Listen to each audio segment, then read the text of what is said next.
जय हिंद दोस्तों। संकल्प जीएस एकेडमी में आप सभी का स्वागत है। इसके पिछले वीडियो में हम लोगों ने भाग संख्या 3 में समता के अधिकार और स्वतंत्रता के अधिकार को देख लिया था।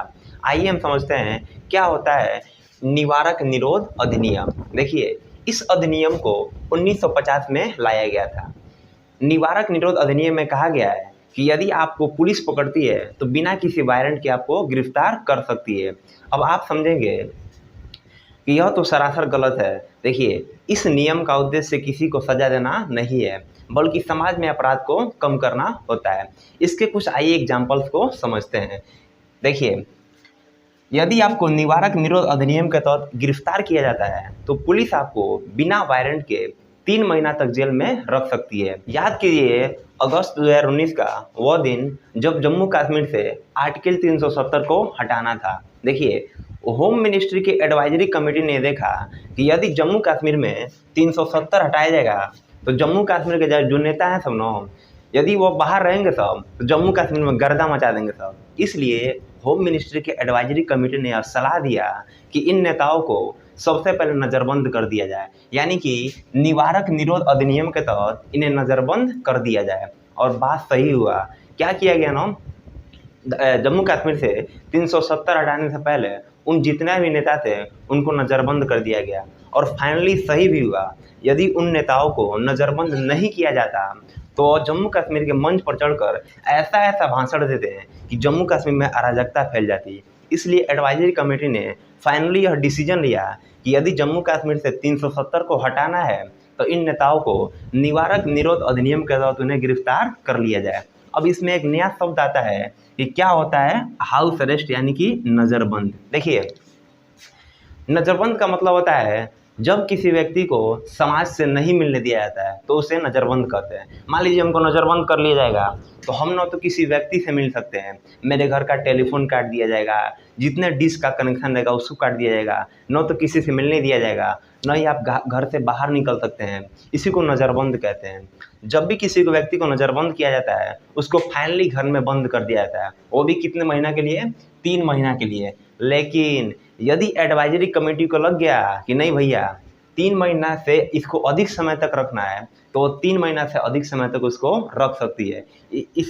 इसके लिए एडवाइजरी कमेटी डेट को भी बढ़ा सकती है, क्योंकि परिस्थिति के अनुसार ही यह सब किया जाता है। जैसे जम्मू कश्मीर के नेताओं को 3 महीना से अधिक समय के लिए उन्हें नज़रबंद कर दिया गया था। देखिए, यह जो निवारक निरोध अधिनियम था ना, हम लोगों ने इसे 1950 में लाया था, लेकिन अंग्रेज सब इसको 1919 में ला दिया था। लेकिन उसका नाम निवारक निरोध अधिनियम नहीं था, उसका नाम रॉलेट एक्ट था। इसी रॉलेट एक्ट का सुधरा हुआ रूप है निवारक निरोध अधिनियम, जो वर्तमान में भी लागू है। देखिए, हर सिक्का के 2 पहलू होती है। यदि कोई कानून का यूज होता है तो उसका बहुत ज़्यादा मिसयूज भी होता है। इस कानून का बहुत सारा मिसयूज भी हुआ। आइए उसको हम समझते हैं।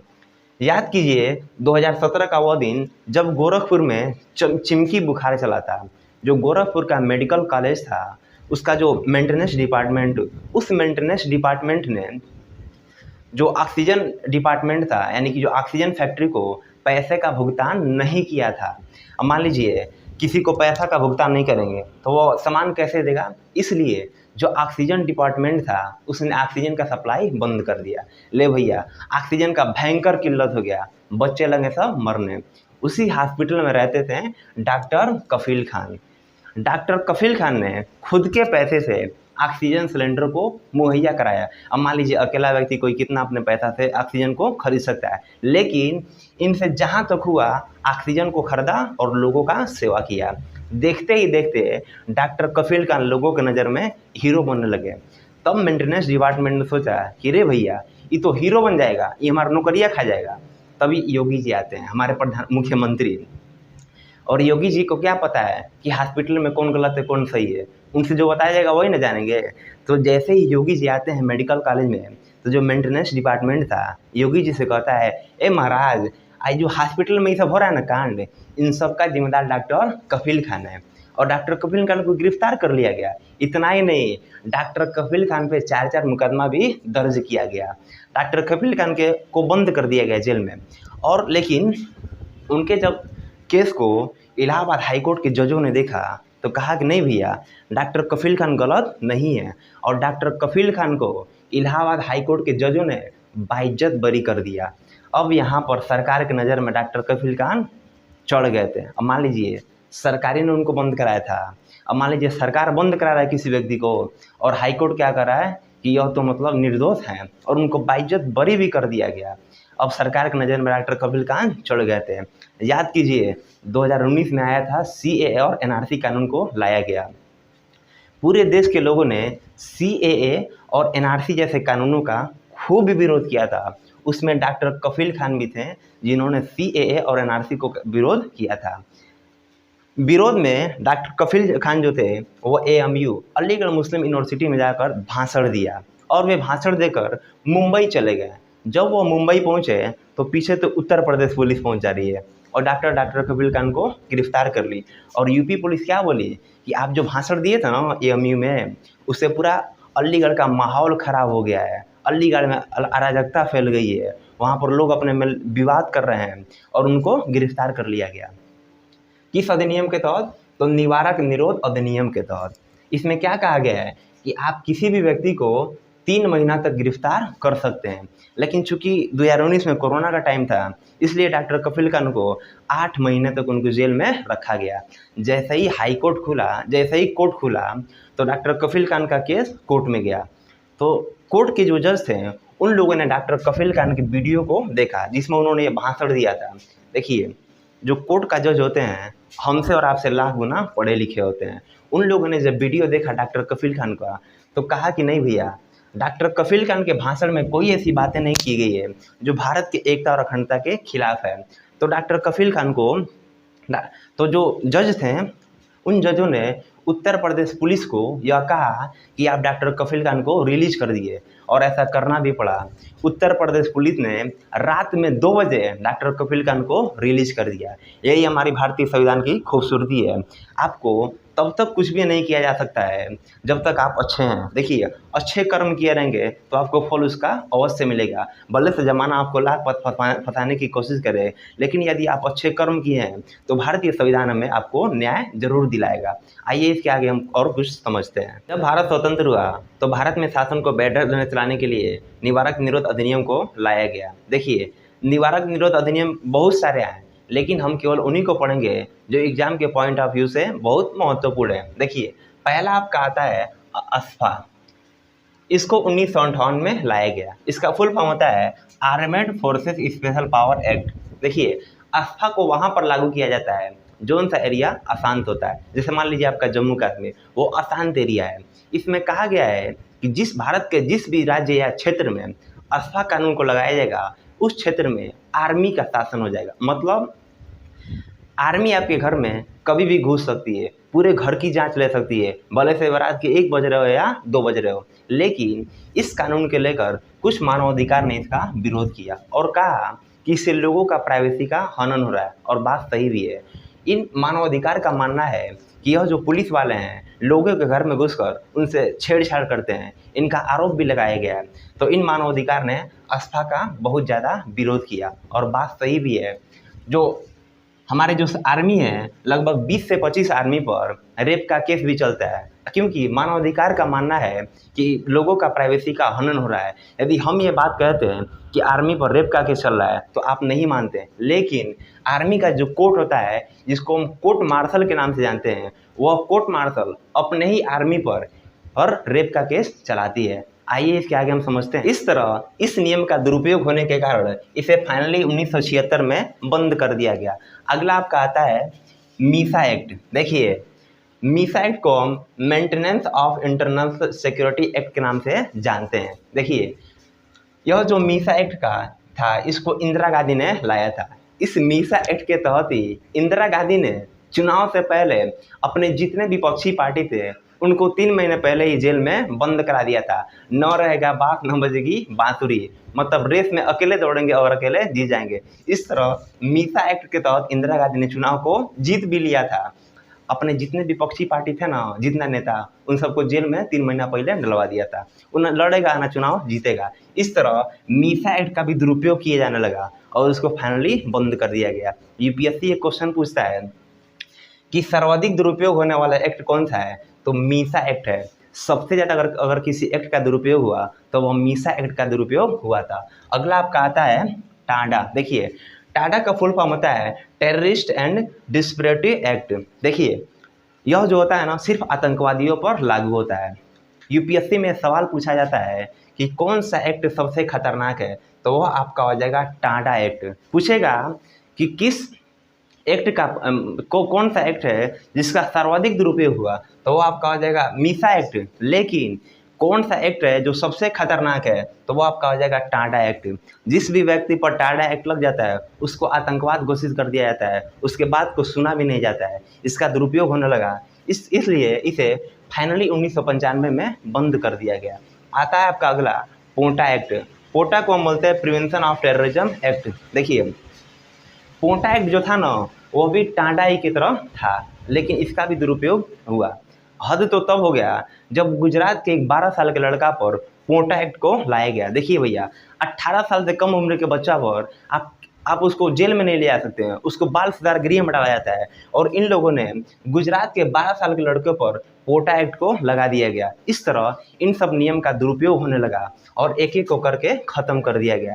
फाइनली आपका आता है रासुका। देखिए रासुका के तहत ही किसी को पुलिस एनकाउंटर कर दिए, जैसे विकास दुबे को देख लीजिए। रासुका और जिस व्यक्ति पर लगेगा उस व्यक्ति का एनकाउंटर एकदम निश्चित है, इसलिए यह कानून अभी भी लागू है। क्वेश्चन पूछेगा कि सबसे ज़्यादा उपयोग होने वाला एक्ट कौन सा है, तो रासुका एक्ट है। आइए समझते हैं एनकाउंटर क्यों होता है। देखिए पुलिस आपका एनकाउंटर तभी करेगी जब आप पुलिस कस्टडी से भाग रहे हो, या आपको पुलिस मान लीजिए कहीं न्यायालय ले जा रही है या कहीं जेल में ले जा रही है और आप पुलिस पर हमला बोल दिए, तब आपको पुलिस एनकाउंटर कर सकती है। या आप दौड़े दौड़े भाग रहे हैं और पुलिस रुकने के लिए बोल रही है, आप नहीं रुकेंगे, पुलिस आपको मार देगी। और देखिए जो एनकाउंटर होता है वो फेक भी होता है और रियल एनकाउंटर भी होता है। कभी कभी जो फर्जी एनकाउंटर भी बहुत अच्छा साबित होता है। याद कीजिए हैदराबाद का वो केस जिनमें 4 दरिंदों ने हैदराबाद की लड़की को रेप करके उसे पेट्रोल पंप पर फेंक दिया था। पुलिस ने क्या किया, उन चारों लोगों का फेक एनकाउंटर कर दिया। पुलिस उन चारों लड़कों को लाया और गाड़ी में बैठाकर सुनसान एरिया में ले गया और पहले से उन पुलिस वाले को तय कर लिया था। और जितने भी मतलब आगे सिपाही थे उन लोगों को पोजीशन दे दिया गया कि आप यहाँ पर ऐसे बंदूक लेके बैठे रहिएगा, हम इन लड़कों को भेजेंगे और आप मार दीजिएगा।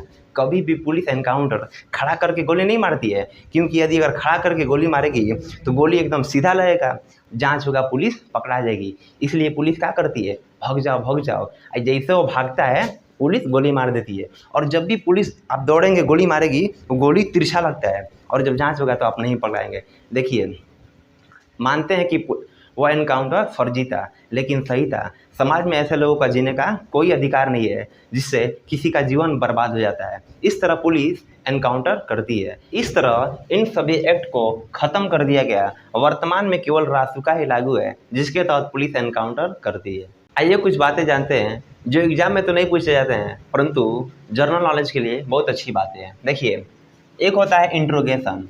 मान लीजिए 2 पक्ष है, उसमें लड़ाई हो जाए, हल्का फुल्का लड़ाई हो जाए, तो पुलिस आपको बुलाकर पूछताछ करती है। उसी पूछताछ को हम इंट्रोगेशन कहते हैं। अगला आपका होता है कस्टडी यानी कि हिरासत। मान लीजिए कोई नेताजी हैं और वो सड़क पर बैठे हुए, सड़क टूटा हुआ है, हमको सड़क बनवा के दीजिए, तो पुलिस क्या करेगा, सोचेगा कि नेताजी को उठा लिया जाए। नेताजी उठेंगे, धरना अपने आप खत्म हो जाएगा, तो नेताजी को क्या करेगा, वो कस्टडी यानी कि हिरासत में लेगा और नेताजी को ले जाएगा, 3-4 घंटा बैठा के छोड़ देगा। यानी कि इंट्रोगेशन में पूछताछ करेगा और कस्टडी में 3-4 घंटा बैठा के छोड़ देता है। लेकिन उसके बाद आता है आपका अरेस्ट।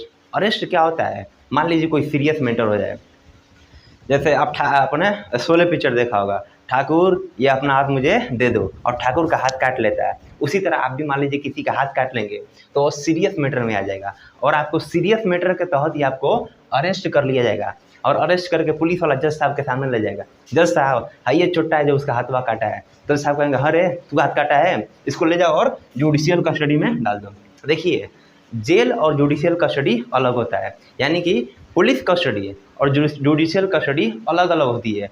पुलिस कस्टडी में आपको बहुत छुड़ाता है, लेकिन जुडिशियल कस्टडी में कोई आपको पुलिस वाला नहीं मारेगा, आप जुडिशियल कस्टडी में चल जाएंगे ना, एकदम फिट रहेंगे, आपको कोई नहीं छुएगा। लेकिन यदि पुलिस कस्टडी में है, पुलिस बहुत फुर्ती है। जुडिशियल कस्टडी में सिर्फ जो आपके सीनियर कैदी होंगे उनसे ही डर होता है। वो चोट्टा कहता है मूड़ी दबाओ मार, तो आपको उसका सर दबाना पड़ेगा, पैर दबाओ, पैर दबाना पड़ेगा। जितना सेवा रहेगा ना आपसे सब सेवा कराएगा। वो क्या करेगा ना, खानवा खा लेगा और प्लेटवा छोड़ देगा, कहेगा रे चोट्टा प्लेट दो, तो आपको धोना पड़ेगा। तो जो जुडिशियल कस्टडी होता है ना, उसमें आपको मारा पीटा नहीं जाता है, लेकिन सीनियर कैदी से ही बस डर होती है। इसके बाद आपका आता है पुलिस रिमांड। अब मान लीजिए पुलिस वाला जो आदमियों को पकड़ के ले गया था, जो ना आप उसका हथवा काटे थे, अब मान लीजिए कौन देख लिया है कि यही वो आदमी था गांव का जिसने उसका हाथ काटा था।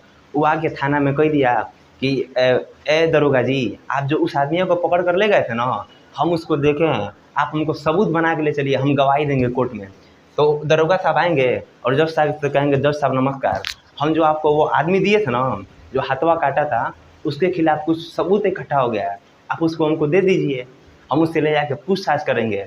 तो जज साहब कहेंगे ठीक है, और वो लिख लेंगे, दरोगा साहब का पर्ची बना देंगे और ले जाएंगे उसको जुडिशियल कस्टडी से बाहर निकाल देंगे। देखिए पुलिस जब किसी कैदी को मांगती है वापस, मान लीजिए वही ना पुलिस ही ने पकड़ कर ला कर दिया है, तो वापस मांगती है, तो उसे हम रिमांड कहते हैं। यानी कि पुलिस ही उस कैदी को पकड़ी थी और लाकर जज साहब को दे दी थी, और फिर वही पुलिस वाला उस कैदी को मांग रही है, यानी कि उसको क्या कर रही है, रिमांड पर ले रही है। डिमांड नहीं कर रही है, बल्कि उसे रिमांड पर ले रही है, और पुलिस रिमांड पर ले जाएगी। देखिए जज साहब जानते हैं कि जो पुलिस वाला है ना, इसको अपने कस्टडी में ले जाएगा, बहुत छुड़ेगा, इसीलिए जज साहब बड़ी अच्छे होते हैं, उसको ज़्यादा दिन के लिए पुलिस कस्टडी नहीं देते हैं, 15 दिन से कम के लिए पुलिस कस्टडी देते हैं, और कहते हैं ले जाओ पूछताछ करो, सबूत इकट्ठा करो और केस फाइनल कर दो। क्योंकि इंडिया में अभी भी बहुत सारे केस पेंडिंग में पड़े हुए हैं।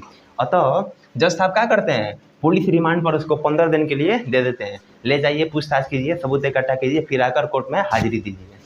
आइए समझते हैं शोषण के विरुद्ध अधिकार। इसमें 2 अनुच्छेद आता है, अनुच्छेद 23 और अनुच्छेद 24। देखिए अनुच्छेद 23 में 2 बातें कही गई है। कहा गया है कि बलात्श्रम, यानी कि आप किसी से ज़बरदस्ती काम नहीं करा सकते हैं। पहले क्या होता था, जब भारतीय संविधान नहीं था, तो गांव का जो अमीर आदमी होता था वो गांव के सबसे गरीब आदमी से क्या कराता था, तो बलात्श्रम यानी कि ज़बरदस्ती कार्य को कराता था। इसी में कहा गया है कि आप किसी से बेगारी नहीं करा सकते हैं, यानी कि आप किसी से फ्री काम को नहीं करा सकते हैं।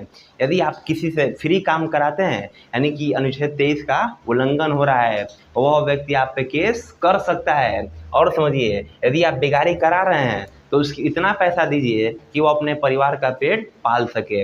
अनुच्छेद 24 में कहा गया है कि जो 14 साल से कम उम्र का बच्चा है ना, उसको आप किसी कठिन काम में नहीं लगा सकते। इसीलिए आज भी जो बड़ा बड़ा फैक्ट्री होता है ना, उसमें 14 साल से कम उम्र का जो बच्चा होता है उसको जल्दी भर्ती नहीं करता है। और देखिए काम कराता है, लेकिन छुपा छुपा उन सबसे काम किया जाता है, क्योंकि वो कारखाना वाला जानता है कि यदि पुलिस हमको पकड़ लेगी तो पुलिस हमको जेल कर देगी, क्योंकि अनुच्छेद 24 का यहाँ पर उल्लंघन हो रहा है। अनुच्छेद 24 में क्या कहा गया है कि आप 14 साल से कम उम्र के बच्चों से खतरनाक काम को नहीं करा सकते, क्योंकि 14 साल का उम्र तो भैया खेलने कूदने पढ़ने लिखने का होता है। और सरकार क्या कहती है कि 6 से 14 साल के कम उम्र के बच्चों को शिक्षा का ध्यान रखना यह सरकार का कर्तव्य है। अशिक्षित रहना भी एक प्रकार की गुनाह ही है, एक प्रकार की अपराध होता है, क्योंकि अशिक्षित लोग ज़्यादा दूर तक नहीं सोच पाते, उनकी जो सोचने की क्षमता होती है एक सीमित होती है। अब मान लीजिए आप कोई 14 साल का बच्चा है, उसको आप फैक्ट्री में काम दीजिए कि आइए मेरे फैक्ट्री में कमाइए। देखिए भारत में बहुत गरीबी है, जो गरीब बच्चा रहेगा वो चला जाएगा काम करने। इसलिए संविधान निर्माताओं ने देखा कि भारत में शिक्षा की कमी आने लगेगी, इसलिए उन लोगों ने क्या कहा अनुच्छेद 24 में कि जो 14 साल से कम उम्र का बच्चा है उसको आप किसी भी फैक्ट्री में काम नहीं लगा सकते हैं। इस प्रकार हम लोगों ने समता के अधिकार को पढ़ लिया, स्वतंत्रता के अधिकार को और शोषण के विरुद्ध अधिकार को देख लिया। बने रहिए हमारे साथ, हम आपको जीएस के सभी क्लास को प्रोवाइड करेंगे। यदि हमारे वीडियो आपको अच्छी लगी हो तो इसको लाइक कमेंट और ज़्यादा से ज़्यादा शेयर कीजिए। आज के लिए इतना ही, मिलेंगे नेक्स्ट वीडियो में, तब तक के लिए जय हिंद।